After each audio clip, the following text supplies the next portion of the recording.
All right, good morning, guys. It's about 9:30 now, and I just came back from school run. But I want to say something. Honestly speaking, if given the chance to be born again, when I say born again, if I had the opportunity to come back into this world, to be born again as a child growing up, I would say I may not want to go to the university. This is not to discourage anyone. University is important. Acquiring higher education is very important. But I would have preferred acquiring a skill, getting a vocational education, acquire a skill and become a handywoman this time, not a handyman. Not a handyman, but a handywoman.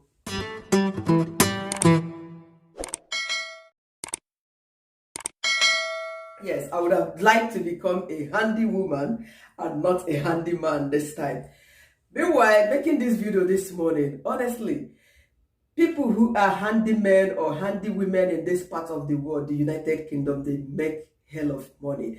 My washing machine got spoiled over the weekend, and usually I rang the housing managers because the housing managers are in charge of this place.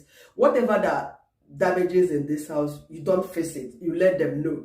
So they bring in a handyman to fix it, and then if you pay, they balance you at the end of it.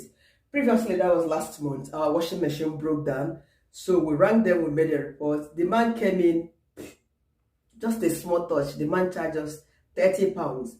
And we paid the £30. The man left. So over the weekend, they spoiled again. I had to ring the housing managers. And they gave me the same number of the guy that I contracted the last time. He just walked into this very place now. PM, he took a look at that washing machine and he just called back because I put him through to speak with my with the housing managers too. Yeah, because after his checks that didn't even take up to 2 minutes, I put him through to speak with the housing manager in charge of this very building. And he said the washing machine is gone, is beyond repair, that they're going to replace a new one. That was all he said. And they asked him how much is his money. He said £20 for coming out.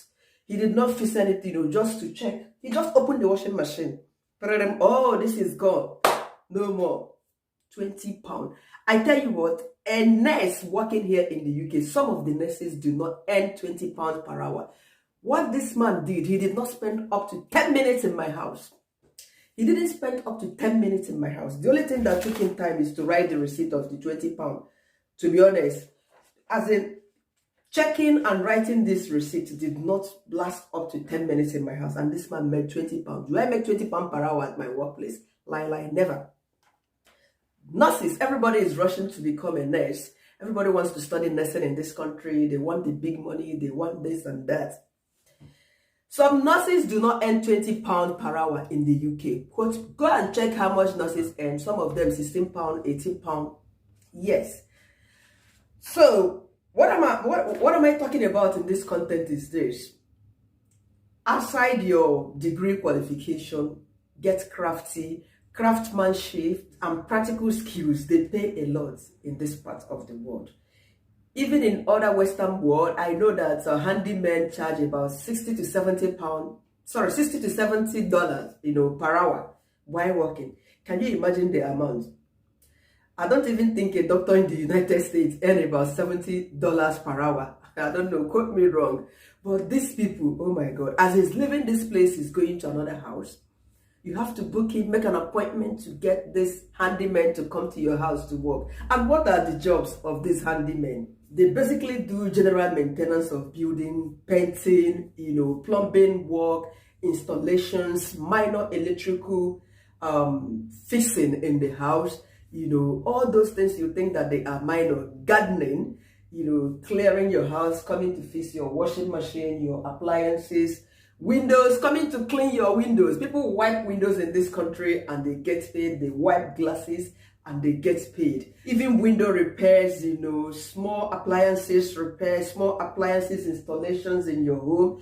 The other day, remember the video I did when we moved into this house, the door broke down. We called a handyman. He charged £39 for calling out, 39, just for him to come out and see what happened. He didn't face it. Hey, God, though. He collected 39 pounds. Convert the money in dollar or in naira. You will know how much. Just for calling out to come and see, investigate on what to do next. He didn't do the job, my brothers. So, all days one, we're pushing our children to acquire this degree, all these titles, doctor, professor, this, barrister. Some of them will go to these universities, finish at the end. They will be carrying files up and down, looking for job here and there, and getting all these bashes and bad treatments from the HR, from the employers, all them trash talks. Are not necessary. Why you are going to the university or why you are studying to become a professional that you don't even get to do practicals in my country, Nigeria. You will see a graduate of mass communication at the end of her 3 or 4 years study in the university. The person did not even go to studio to practice for once. You see, I remember one lady in my room then, in my hostel then, she was my roommate studying computer science, and she never get to use the computer. In fact, she has to enroll in all these business centers to acquire computer training. Somebody studying computer training in the university. There were no computers, no laptops or desktop in the school for them to be using. How do you become a professional at the end of it? You're just answering the name that you studied computer science. You have a computer science qualification as a degree. In Nigeria, this is what happens in most of the fields or most of the academic courses in Nigeria. A lot of them are theoretically based and not practical. At the end of it, the person will be surprised. The graduate will be, so I'm not a graduate. But I cannot really, if they call me to like do something in this mechanical engineering, I can't really do anything. This is why in Nigeria, most graduates from polytechnics are mostly employed when it comes to mechanical, electrical engineering, because of the 1-year IT training they go through. After their 2 years OND, they go for 1-year industrial training. There, that is where they do more of the practicals compared to those in the most universities in Nigeria. You know, it's so pathetic. But while studying in the university, sadly, the university program in Nigeria do not give students that opportunity to go out to do something extra, being that classes are held 5 times a week. You know, here in abroad, it's not like that. You can go to school twice or 3 times in a week. Yeah, but in Nigeria, it's 5 times. If I don't even know what they are learning, going to school 5 times in a week, Monday to Friday.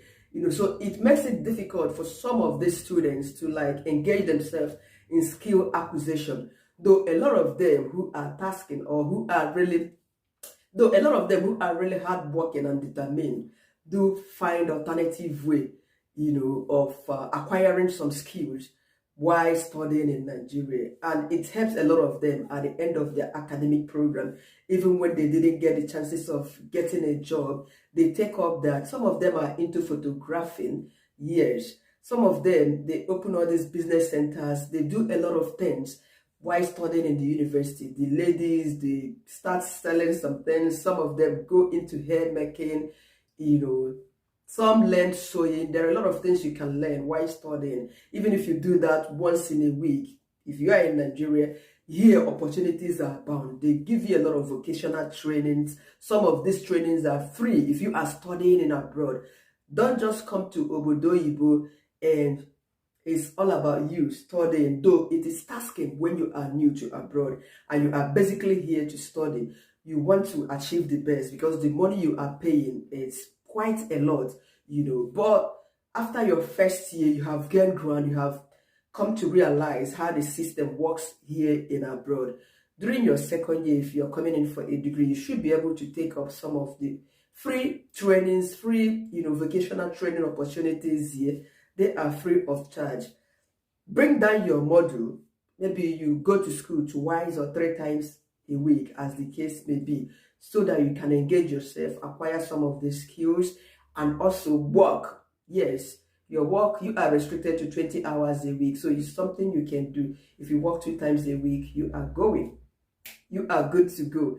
Yes, depending if you are getting money from anybody sponsoring your education here.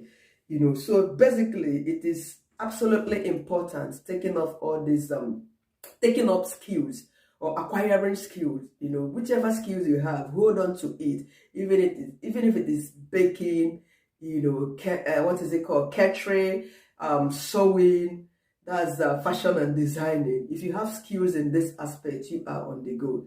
Yes, you are on the go, to be frank. You know, ordinary cornrow, you know the cornrow they make. You see, and that is a guess. Somebody is charging me £15 to make it. Convert the money in Naira, you know how much that is. £15, convert it in Naira. It's a lot of money. In Nigeria, you pay about 200 or 300 to make that cornrow. Let us 500 if they charge you more. But convert £15 to Naira, you will know. So my dear, thank you so much for stopping by to watch this video this morning. Please subscribe to my channel if you haven't.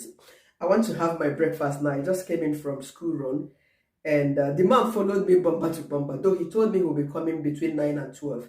Yes, because yesterday when he called, I told him not to come because I was going for school run in the afternoon. So he kept to the time. Yeah, I hope you take my words serious, especially if you have children. You can also encourage your children to acquire skills while studying. Despite you, the adults, not being able to acquire the skills while you were studying in the university, you can also encourage your children to do so. Let them learn. It is important, to be frank. All right. Thank you so much, and see you again in our next video. Bye for now.